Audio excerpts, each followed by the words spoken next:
Hey everyone, welcome back to another week of free games on Epic Games. This week we have Idle Champions of the Forgotten Realms, Dungeons & Dragons. It comes with the Epic exclusive pack, which is over $100 US of free stuff. That's including inclusive skin, inclusive familiar, 5 champion unlocks, and you get a bunch of chests as well. So Idle Champions of the Forgotten Realms is a Dungeons & Dragons strategy management game uniting characters from throughout the D&D multiverse into a grand adventure. It's an idle game, so even when you're not playing it, you progress through these stages, and it will be the focus of a short gameplay.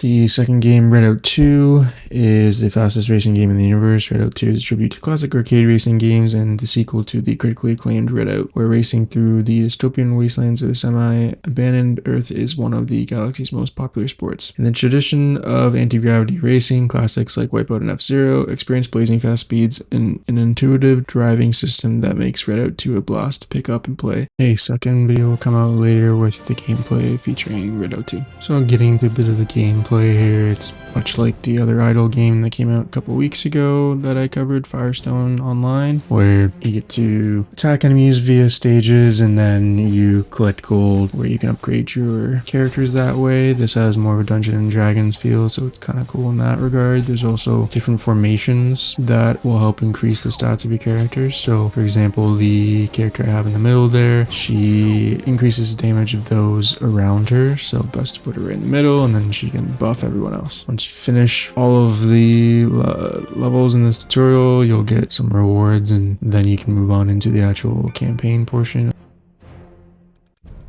And it'll tell you kind of how long it took you to do it, monsters killed, etc.